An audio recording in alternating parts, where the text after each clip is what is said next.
छात्रों, अगर आप कक्षा 10वीं विषय गणित त्रैमासिक पेपर 2024 देने जा रहे हैं तो इस वीडियो को एक बार पूरा ध्यान से अवश्य देख जाना, क्योंकि इस वीडियो में जो आपको मिलने वाले हैं, जो सवाल आपको बताने वाले हैं, वो शायद किसी और वीडियो में आपको देखने को नहीं मिलेंगे। इसलिए आपको ये वीडियो बिल्कुल भी मिस नहीं करना है। और इस वीडियो के लास्ट में आपके लिए एक सरप्राइज है, जो कि आपको कक्षा 10वीं और 10वीं के इस गणित पेपर में 10 नंबर एक्स्ट्रा दिलवाने वाला है। तो आप इस वीडियो को लाइक कर दीजिएगा इसी बात पे, और चैनल को सब्सक्राइब नहीं किया है तो चैनल को सब्सक्राइब करके बेल आइकन को ऑल पर अवश्य प्रेस कर दीजिएगा। तो चलिए हम वीडियो को शुरू करते हैं बिना टाइम गवाए। सबसे पहले हम यहाँ पर सही विकल्प के आंसर यहाँ पर देखने वाले हैं। तो पहला सही विकल्प आपको देखने को मिलेगा वो है 96 और 404 का HCF होगा। तो 96 और 404 का HCF क्या होगा? तो यहाँ पर चार ऑप्शन आपको देखने को मिलेंगे, 120, 4, 10, 3। तो इन चारों ऑप्शन में से सही कौन सा है? सही आपका रहेगा 4। तो और इसके बाद में दूसरा, यदि द्विघात बहुपद ax² plus bx plus c के शून्यक अल्फा और बीटा हो तो अल्फा बीटा का मान होगा। तो क्या मान होगा ये आपको बताना है। तो यहाँ पर भी आपको कितने ऑप्शन देखने को मिलेंगे? 4 ऑप्शन देखने को मिलेंगे, c बटे में a, और इसके बाद में b बटे में c, और माइनस b बटे में a, और इसके बाद में माइनस a बटे में c। इसके बाद में यहाँ पर इसका जो राइट आंसर रहेगा वो रहेगा c बटे में a, आपका बिल्कुल राइट आंसर है। इसके बाद में देख लेते हैं हम तीसरा प्रश्न। तो तीसरा प्रश्न आप यहाँ पर देख सकते हैं, यदि a1 बटे a2 बराबर नहीं है b1 बटे b2 तो रेखिक समीकरण युग्म में a1x plus b1y plus c1 बराबर 0 तथा ax2 plus b2y plus c2 बराबर 0 का मान होगा। तो कौन सा मान यहाँ पर होगा?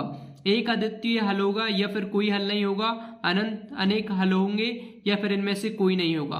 तो 4 ऑप्शन आपके पास हैं, इनमें से 4 में से सही आंसर कौन सा है? इसमें से होगा ऑप्शन नंबर ए, एक अद्वितीय हल होगा। इसके बाद में देख लेते हैं हम अगला प्रश्न। तो इसके बाद में अगला प्रश्न है, यदि द्विघात समीकरण ax² plus bx plus c बराबर 0 के मूल समान हो तो समीकरण के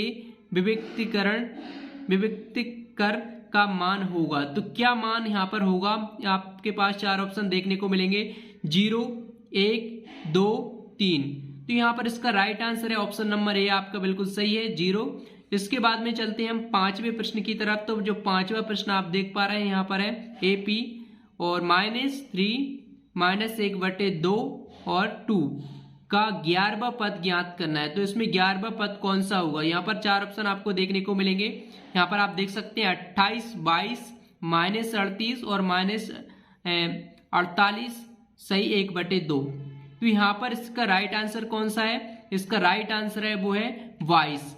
इसके बाद में है, दो समरूप त्रिभुजों के भुजाओं का अनुपात कितना है? 9:4 है। तो त्रिभुजों के क्षेत्रफलों का अनुपात क्या होगा?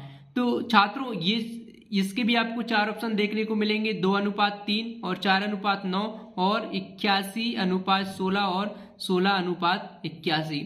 तो इन 4 ऑप्शन में से सही कौन सा है ये आपको कमेंट बॉक्स में बताना है, क्योंकि आपकी तैयारी जो है वो किस लेवल की है ये हम चेक करने के लिए एक सवाल आपसे जरूर पूछते हैं। तो इसको आंसर जो है कमेंट में जरूर बताना है, और लास्ट में हम इसका आंसर भी आपको बता देंगे।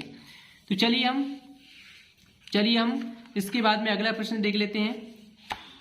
अगला प्रश्न है दूसरा, रिक्त स्थान की पूर्ति कीजिए। तो यहाँ पर कौन कौन से रिक्त स्थान यहाँ पर दिए हैं? सबसे पहला है √3।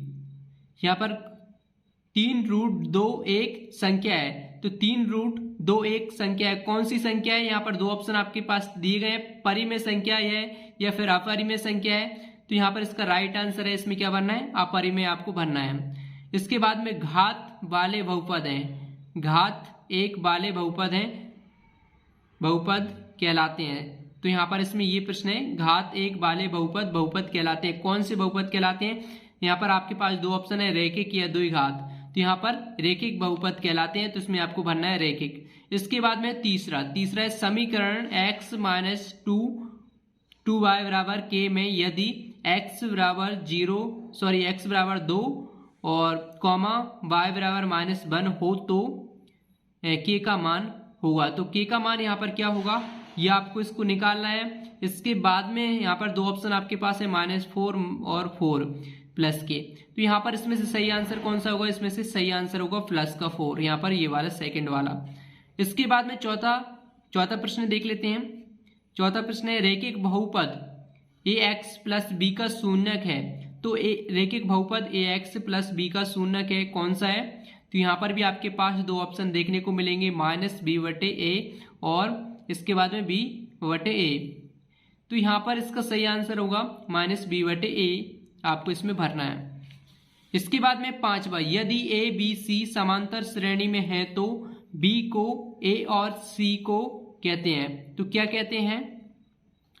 इसमें आपके पास दो ऑप्शन देखने को मिलेंगे, समांतर माध्य और गुणोत्तर माध्य। तो इसमें सही आंसर है वो है समांतर माध्य, इसमें भरा हुआ। इसके बाद में समरूप त्रिभुजों के संगत कोण होते हैं। तो समरूप त्रिभुजों के जो संगत कोण कैसे होते हैं?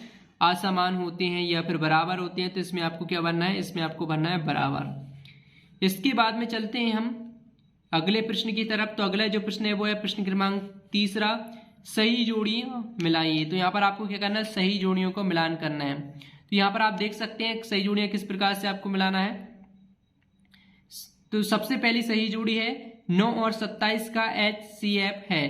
तो 9 और 27 का HCF कौन सा होगा? तो यहाँ पर आपको ऑप्शन दिए गए हैं, किससे मिलाना है? इसको पहले वाले से मिलाना है, यानी कि 9 और 27 का HCF कितना होगा? 9 होगा, तो इससे बी वाले से आपको मिला देना है।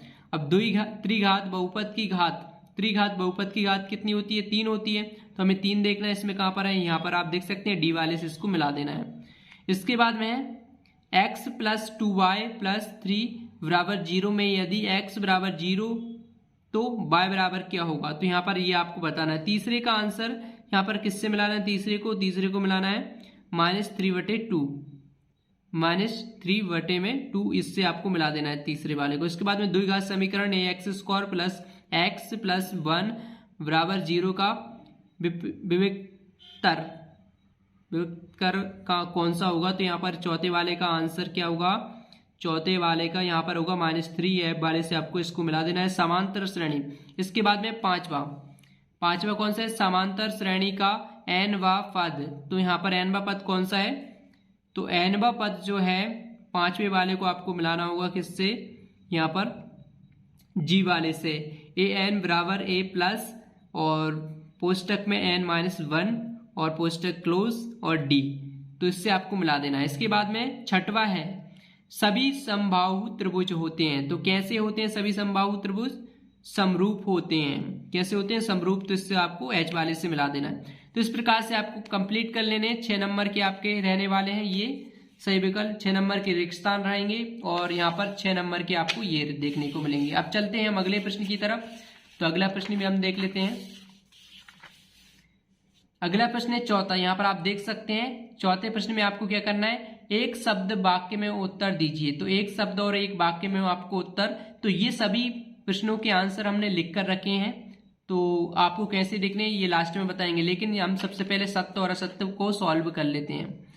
तो सत्य और असत्य के भी आंसर चलिए मैं आपको वेबसाइट पर दे देता हूं, क्योंकि वेबसाइट पर आप अच्छे से और जल्दी से तैयारी कर सकते हैं। छात्रों, सबसे पहले आपको यहाँ पर स्टडी ग्रो सर्च करना है गूगल पर। जैसे आप स्टडी ग्रो गूगल पर सर्च करोगे तो सबसे टॉप पर आपको एक वेबसाइट देखने को मिलेगी studygrow.com करके। इस वेबसाइट पर आपको क्लिक कर देना है।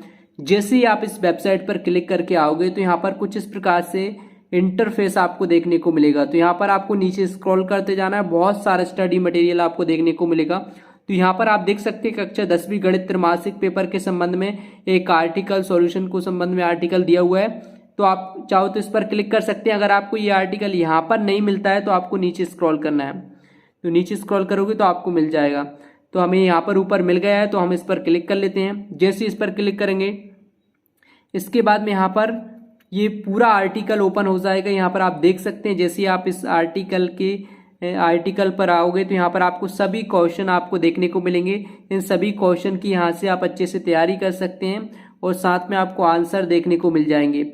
और इसके अलावा इन सभी की तैयारी आप अच्छे से करके जाएं और इसके बाद में नेक्स्ट क्वेश्चन देखने के लिए, नेक्स्ट क्वेश्चन आंसर देखने के लिए इस पर आपको क्लिक करें। फिर और क्वेश्चन और सवाल आपको देखने को मिलेंगे, उनकी भी तैयारी आपको करके जाना है। तो यहाँ से आप जल्दी से इन सभी प्रश्नों के आंसर आप अच्छे से देख लीजिए और याद कर लीजिए, और साथ में और जो सवाल हैं रिवीजन करने के लिए उन सभी सवालों का रिवीजन करके अपनी त्रैमासिक का पेपर देने जाएं।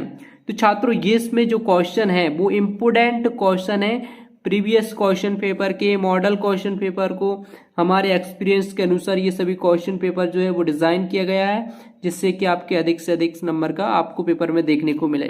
तो चलिए मिलते हैं नेक्स्ट वीडियो में। Thanks for watching this video.